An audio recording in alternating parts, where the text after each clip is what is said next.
नमस्कार दोस्तों, स्वागत है आपका आपके अपने YouTube channel mathematics with Rituraj sir में। दोस्तों, पिछले वीडियोज में हमने साधारण ब्याज को प्रश्नों को हल किया है। उसी श्रृंखला को आगे बढ़ाते हुए आज साधारण ब्याज के लगभग हर प्रकार के प्रश्नों को समाप्त कर देंगे और इसके बाद हम एक दिन साधारण ब्याज की मैराथन क्लास भी लेंगे। ये प्रश्न साधारण ब्याज की पूरी सीरीज हर एक दिवसीय परीक्षाओं के लिए रामबाण सिद्ध होगी। आज इस श्रृंखला के आखिरी प्रश्न होंगे। लगभग हर टॉपिक साधारण ब्याज का आज के प्रश्नों के बाद कवर हो जाएगा। पहला प्रश्न है आज की श्रृंखला का, किसी धनराशि पर 4% वार्षिक ब्याज की दर से 8 माह का साधारण ब्याज उसी धनराशि पर 5% वार्षिक ब्याज की दर से 15 माह के साधारण ब्याज से 129 रुपये कम है। मतलब किसी धनराशि पर 15 माह के 5% वार्षिक ब्याज की दर से जो साधारण ब्याज है वो 4% वार्षिक ब्याज की दर से 8 माह के साधारण ब्याज से 129 रुपये ज़्यादा है। इसका मतलब प्रश्न में बताया गया कि 15 माह के ब्याज में अगर हम 8 माह के ब्याज को घटाते हैं तो 129 रुपये बचता है। तो इसको हल करते हैं। हल करने के लिए धनराशि हमें ज्ञात नहीं, तो हम सबसे पहले मान लेंगे, माना धनराशि रुपए x है। ठीक है, तो प्रश्न में कह रहा है 15 माह का ब्याज 4 माह के ब्याज से 129 अधिक है, या यूं कहें 8 माह का ब्याज 15 माह के ब्याज से 129 कम है। मतलब प्रश्नानुसार बताया गया है, प्रश्नानुसार 15 माह का ब्याज माइनस 8 माह का ब्याज बराबर दिया है 129 रुपये। 129 रुपये दिया है। सूत्र हम वही जानते हैं, साधारण ब्याज बराबर, इसी का प्रयोग कर देंगे, साधारण ब्याज बराबर होता है मूलधन गुणे दर गुणे समय बटे 100। इस सूत्र का प्रयोग दोनों ब्याज के लिए, चाहे वो 15 माह का ब्याज हो चाहे 8 माह का, इसी सूत्र का प्रयोग करेंगे। मूलधन दोनों स्थितियों में x रुपए है, तो जब 15 माह का ब्याज निकालेंगे तो मूलधन के स्थान पे x गुणे दर, 15 माह के लिए ब्याज की दर 5% है तो दर के स्थान पे 5 गुणे समय, 15 माह बताया गया है तो समय के स्थान पे 15 बटे 100। चूंकि 15 माह में दिया है तो इसको वर्ष में बदलने के लिए 12 से भाग देना पड़ेगा। इसमें घटाना है, माइनस करना है तो हम माइनस कर देंगे। 8 माह का ब्याज निकालना है, फिर ये सूत्र रखेंगे, मूलधन दोनों स्थितियों में मूलधन x है, दर जब 8 माह का ब्याज निकालते हैं तो ब्याज की दर 4% है तो दर के स्थान पे 4 गुणे समय, 8 माह बताया गया तो समय के स्थान पे 8 बटे 100। 8 माह को भी वर्ष में बदलने के लिए 12 से भाग देना पड़ेगा, बराबर 129 रुपये बताया गया। मतलब 15 माह के ब्याज और 8 माह के ब्याज का अंतर 129 है। जरा गुणा करते हैं तो 15 पना 75, 75x बटे 12 और 100 का गुणा करेंगे तो 1200 माइनस 8 चौको 32 x बटे 100 और 12 का गुणा करेंगे तो 1200 बराबर 129 दिया गया। इनको घटाते हैं, 75 में 32 तो 5 में 2 गया 3 और 7 में 3 गया 4, 43x बटे 1200 बराबर 129। हमें x का मान निकालना है क्योंकि x हमारा मूलधन था। x का मान निकालने के लिए 43 और 12 का 100 का पक्षांतर कर देंगे तो 129 गुणे 1200 बटे 43। 43 से 3 बार में 129 में भाग चला जाएगा तो x बराबर 3 गुणे 1200, यानी कि x बराबर 3600 आ जाएगा। यही हमारा इस प्रश्न का उत्तर, मतलब धनराशि का मान 3600 रुपये होगा। इसी श्रृंखला के अगले प्रश्न में आते हैं।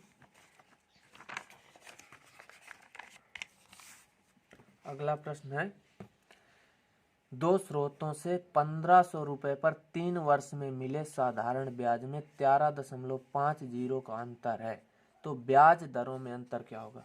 मतलब 1500 रुपये को दो स्रोतों में ब्याज के लिए दिया गया है और साधारण ब्याज में 13.5 का अंतर है। ब्याज दरों में क्या अंतर होगा, तो ब्याज दरों का अंतर निकालना है। साधारण ब्याज में अंतर 13.50 दिया है। तो हम लिखेंगे माना दरों में अंतर। हम मान लेते हैं दरों में अंतर, ब्याज दरों में अंतर आर है। हम मान लेते हैं ब्याज दरों में अंतर आर है। वही सूत्र लगाते हैं, साधारण ब्याज बराबर साधारण ब्याज बराबर होगा मूलधन गुणे दर गुणे समय बटे 100। मूलधन गुणे दर गुणे समय बटे 100। तो इसमें मान रखते हैं साधारण ब्याज कितना दिया है, साधारण ब्याज में अंतर 13.5, मतलब साधारण ब्याज के अंतर को साधारण ब्याज की दर जगह पे रखेंगे और दरों के अंतर को दर की जगह पे रखेंगे। तो साधारण ब्याज में अंतर 13.5 है, तो इसको 13.5 ब्याज की जगह पे रखेंगे। मूलधन 1500 है, तो मूलधन के स्थान पे 1500। दरों में अंतर आर माना है, तो इसको आर रख देंगे। समय 3 वर्ष बताया गया, तो समय के स्थान पे 3 अपान में 100। 2 जीरो से इसके 2 जीरो कट जाएंगे, यहाँ पे बचेगा 13.5 बराबर 15 से 45 आर। 45 को बटे में भेज देंगे, 13.5 बटे 45 बराबर आर हो जाएगा।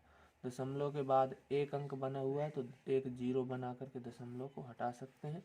इसको यहाँ पे हल कर देंगे, आर बराबर आ जाएगा 135 बटे 450। 15 से इसको डिवाइड करते हैं, 15 नम्मा 135 9 बार में, और 15 ते 45 30 आ जाएगा। 3 से डिवाइड कर देते हैं, 3 त्रिका 9 3 दाम 30। आर बराबर 3 बटे 10, या इसी को कह सकते हैं 0.3%, यानी ब्याज में अंतर, ब्याज की दर में 0.3% का अंतर होगा। ब्याज की दर में कितना अंतर होगा, 0.3% का। अगला प्रश्न हल करते हैं इसी श्रृंखला का। प्रश्न में बताया गया कौन सी धनराशि साधारण ब्याज से 5 वर्षों में 520 रुपए और 7 वर्षों में 568 रुपए हो जाएगी। मतलब धनराशि पता नहीं है, कह रहा है साधारण ब्याज से 5 वर्षों में मिश्र धन 520 रुपए हो जाता है और साधारण ब्याज से ही 7 वर्षों में मिश्र धन 568 रुपए हो जाता है। तो इसको हल करने के लिए हम किसी पर्टिकुलर मेथड का यूज नहीं करते, कॉमन सेंस से हल करते हैं। यहाँ पे हमें दिया गया है 7 वर्षों का मिश्र धन, 7 वर्षों का मिश्र धन बराबर दिया गया है 568 रुपए। 7 वर्षों का मिश्र धन दिया गया रुपए 568, और सवाल में बताया गया 5 वर्षों का मिश्र धन 520 है। यहाँ पे लिखेंगे 5 वर्षों का मिश्र धन, 5 वर्षों का मिश्र धन सवाल में दिया गया है रुपए 520। तो 2 वर्षों का ब्याज कितना हो जाएगा, 7 वर्ष के मिश्र धन में अगर हम 5 वर्ष का मिश्र धन माइनस कर देंगे तो हमें 2 वर्षों का ब्याज पता चल जाएगा। इससे हम 2 वर्षों का ब्याज निकाल सकते हैं। तो 568 में 520 माइनस कर देते हैं, 8 में 0 गया 8, 6 में 2 माइनस करेंगे तो 4 48, मतलब 2 वर्षों का ब्याज 48 रुपये आ जाएगा। तो 1 वर्ष का ब्याज, 1 वर्ष का ब्याज कितना आ जाएगा, जब 2 वर्ष का ब्याज 48 है तो 1 वर्ष का ब्याज 48 बटे 2 यानी कि 24 रुपये हो जाएगा। 1 वर्ष का ब्याज कितना हो जाएगा, 24 रुपये। 1 वर्ष का ब्याज 24 रुपये हो जाएगा। तो 5 वर्ष का ब्याज कितना हो जाएगा, क्योंकि 5 वर्ष का मिश्र धन हमें 520 रुपये पता है, हम 5 वर्ष का ब्याज निकाल लेंगे और 5 वर्ष के मिश्र धन में माइनस कर देंगे तो राशि पता चल जाएगी। अतः हम लिखेंगे 5 वर्ष का ब्याज, 5 वर्ष का ब्याज बराबर हो जाएगा 24 गुणे 5, क्योंकि 1 वर्ष का ब्याज 24 रुपये, तो 5 वर्ष का ब्याज 24 गुणे 5 करने से पता चल जाएगा। गुणा कर देते हैं, 5 चौको 20, 5 दूने 10 दो 12, मतलब 5 वर्ष का ब्याज 120 रुपये हो जाएगा। 5 वर्ष का ब्याज हो गया 120 रुपये। तो मूलधन कितना होगा, तो 5 वर्ष के मिश्र धन में 5 वर्ष का ब्याज घटा देंगे तो धनराशि पता चल जाएगी। धन राशि धनराशि कितनी आ जाएगी, 5 वर्ष का मिश्र धन 520, इसमें माइनस कर देंगे 5 वर्ष के ब्याज को 120 रुपए को, तो धनराशि हमारी आ जाएगी 0, 2 में 2 गया 0, 5 में 1 गया 4, मतलब धनराशि 400 रुपये आ जाएगी। बहुत आसान क्वेश्चन था लेकिन बहुत इंपॉर्टेंट क्वेश्चन है। धनराशि रुपये 400 आ जाएगी, यही इस प्रश्न का उत्तर भी है। अगले प्रश्न को देखते हैं। इस श्रृंखला का अगला प्रश्न है, साधारण ब्याज पर कोई धनराशि 2 वर्षों के बाद 720 रुपये तथा 5 वर्षों के बाद 1020 रुपये हो जाती है। प्रश्न की भाषा को समझना है। ऊपर वाले प्रश्न में और इस प्रश्न में थोड़ा सा अंतर है। ऊपर वाले प्रश्न में बताया गया था 5 वर्षों में 520 रुपये और 7 वर्षों में 568 रुपये हो जाते, लेकिन इस प्रश्न में थोड़ा सा चेंज किया गया है। बताया गया साधारण ब्याज पर कोई धनराशि 2 वर्षों के बाद 720 रुपये हो जाती है, मतलब साधारण ब्याज से 2 वर्षों में कोई धनराशि 720 रुपये हो जाएगी तथा 5 और वर्षों के बाद, मतलब 2 वर्ष के बाद 5 आने वाले वर्षों में, अगले 5 वर्षों में धनराशि 1020 रुपये हो जाती है। मतलब अगर हम प्रारंभ से गिनते हैं तो 2 वर्ष के बाद धनराशि 720 रुपये, 5 + 2, क्योंकि 2 वर्ष के बाद के 5 वर्षों में कह रहा है और वर्ष 5 और वर्षों कह रहा है, मतलब 2 वर्ष के बाद के 5 और वर्ष लेने, तो 5 और 2 7 वर्षों के बाद मिश्र धन 1020 रुपये। तो इस प्रश्न में हम लिखेंगे 7 वर्ष का मिश्र धन। 7 वर्ष का मिश्र धन दिया है रुपये 1020 रुपये, और 2 वर्ष का मिश्र धन दिया हुआ है 2 वर्ष का मिश्र धन। 2 वर्ष का मिश्र धन प्रश्न में बताया गया है रुपये 720। तो 5 वर्ष के मिश्र धन और 2 वर्ष का मिश्र धन दिया गया है, तो 7 वर्ष के मिश्र धन में अगर हम 2 वर्ष का मिश्र धन माइनस कर देंगे तो 5 वर्ष का ब्याज आ जाएगा, क्योंकि 7 वर्ष में 2 वर्ष माइनस कर देते हैं। इन दोनों में कितना अंतर है, 5 वर्ष का अंतर है।